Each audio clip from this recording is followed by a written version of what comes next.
मैं शमशेर खां, सह आचार्य, राजकीय कन्या महाविद्यालय चोमू। आज अपन नया चैप्टर शुरू करते हैं, क्रमचय समूह। इसमें सबसे पहले अपन समझेंगे क्रमचय क्या है, और क्रमचय समझने के लिए अपने को फलन का ज्ञान होना चाहिए। मतलब फलन किसे कहते हैं, फलन का मतलब क्या है, यह आपको पहले से मैंने नोट करवा रखा है कि ट्वेल्थ में जो मतलब 12th तक जो आपने पढ़ा उसमें फलन पढ़ा हुआ है। फिर भी मैं एक बार आपको इसकी परिभाषा बता देता हूँ। स्क्रीन पे मैंने लगा रखी है, नोट्स में भी लगा रखा है।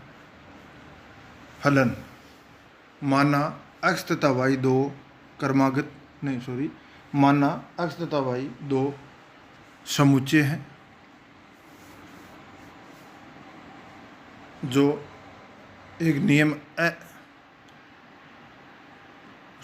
वापस आप नोट करना चाहो तो नोट कर लो। माना x तथा y दो समुच्चय हैं, एक नियम F जो x के प्रत्येक अवयव को समुच्चय y के अद्वितीय अवयव से संबद्ध करता है। समुच्चय x से y पर एक फलन या प्रतिचित्रण कहलाता है। इसे निम्न का प्रकार प्रदर्शित करते हैं, f x टू y। अब इसके तीन रूप अपन परिभाषा को क्लियर करने के लिए चार रूप अपन देखते हैं, कौन सा सही है कौन सा गलत है, इस पर अपन विचार करते हैं। दो समुच्चय लेते हैं, x में अवयव है a b c, y जिसमें अवयव है p q r, दोनों को दो गोलों में बंद कर दिया, और x के अवयवों को y के अवयवों से संबद्धता बताते हैं। पहला जो अपन प्रारूप देखते हैं जिसमें a b c, a p से संबद्ध है, b r से, c q से। तो ये क्या फलन है, तो मैं कहूँगा फलन है। क्यों कि x का प्रत्येक अवयव मतलब x का प्रत्येक अवयव का मतलब है कि x में कोई भी अवयव छूटा हुआ नहीं होना चाहिए।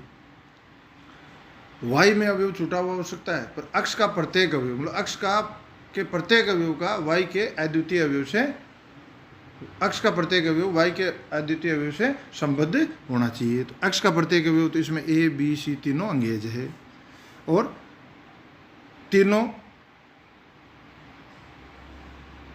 y के किसी एक ही अवयव से संबद्ध है। जैसे a p से है, b r से है, c q से है, तो ये फलन है, सही है। दूसरा a b c, a p से है, b p से है, c r से है। तो पहली शर्त तो x का कोई भी अवयव छूटा हुआ नहीं होना चाहिए, तो x का कोई भी अवयव फ्री छूटा हुआ नहीं है।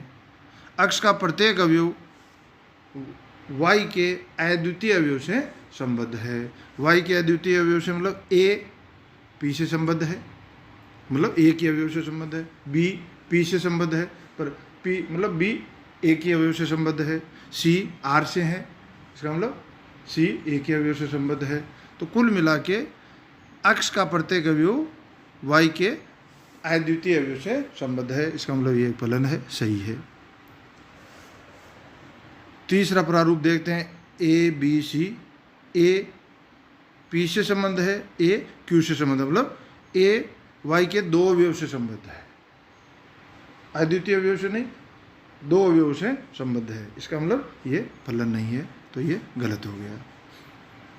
a b c, तो a चौथे प्रारूप में a p से संबद्ध है, c q से संबद्ध है, b किसी से भी संबद्ध नहीं है। तो परिभाषा के हिसाब से x का प्रत्येक अवयव, तो प्रत्येक अवयव की बात अपन करें तो b प्रत्येक अवयव नहीं हुआ, दो तो है पर एक फ्री छुटा हुआ है, एक भी फ्री छुटा हुआ नहीं होना चाहिए। तो ये हो गया फलन की परिभाषा, आपको क्लियर हो गई होगी। फलन क्रमचय समूह पढ़ने के लिए, क्रमचय को पढ़ने के लिए अपने को फलन आना चाहिए। फलन एकेकी है, आच्छादक है, ये भी आपको आना चाहिए। फलन संयुक्त फलन क्या होता है वो भी आपको आना चाहिए। ये सब चीज़ें इसमें अपने काम में आएगी। तो संयुक्त फलन है, एककी है, आच्छादक है, ये आप लोग पढ़ना। अब बात करते हैं क्रम से।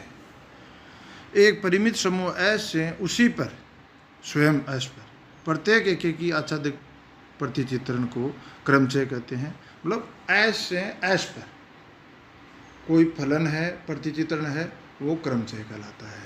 ये कब कहलाता है? वो एककी आच्छादक हो।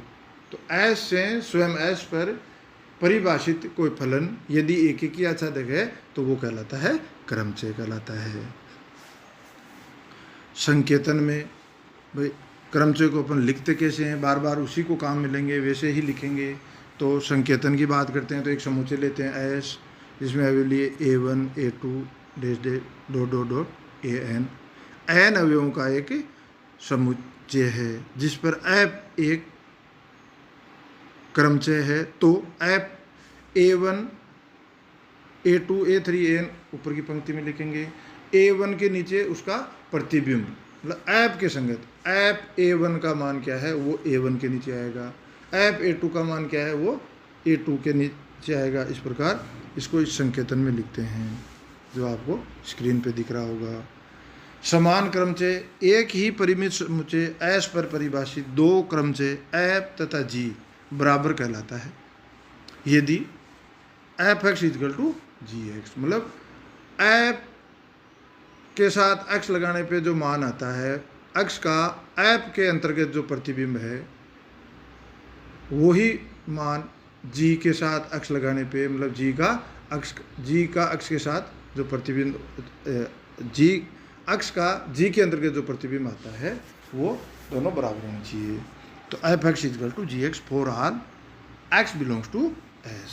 तत्समक क्रमचय किसी परिमित समुच्चय S पर परिभाषित क्रमचय f तत्समक क्रमचय कहलाता है यदि इसके अंतर्गत S के प्रत्येक अवयव का प्रतिबिंब वही अवयव हो। मतलब f(x) लें तो x का प्रतिबिंब x ही होना चाहिए। तो f(x) = x हो।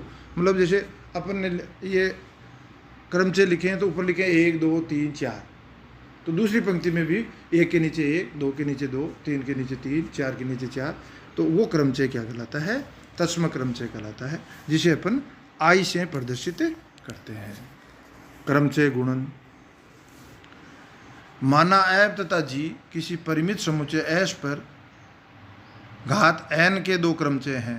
घात n के दो क्रमचय, घात n का मतलब यह है कि जिस समुच्चय पर अपन क्रमचय लिख रहे हैं, जिस समुच्चय के लिए अपन क्रमचय लिख रहे हैं उसमें कितने अवयव हैं। n घात का क्रमचय तभी होता है जब वो समुच्चय n अवयवों का हो या उस समुच्चय में अवयवों की संख्या n हो।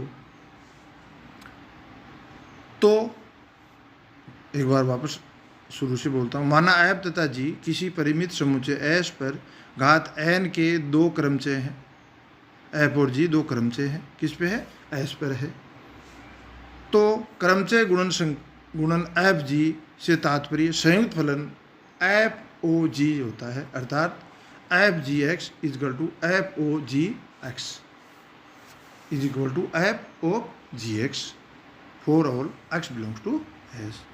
अब अपन इसका एक एग्जाम्पल देखते हैं। माना S = 1 2 3 4, तो इसके लिए ऐप लेते हैं। तो ऐप में मतलब किसी भी समुच्चय के लिए यदि अपन क्रमचय लिखना चाह रहे हैं तो वो दो पंक्ति का संकेतन होता है। तो ऊपर की जो पंक्ति है उसमें क्रम वही लेते हैं जो समुच्चय में है, 1 2 3 4, और नीचे 1 के लिए ऐप प्रतिबिंब क्या है, 2 का प्रतिबिंब क्या है, 3 का ऐप प्रतिबिंब क्या है, 4 का प्रतिबिंब क्या है, वो नीचे लिखते हैं। तो ऐप और जी दो अपन क्रमचय ले लेते हैं।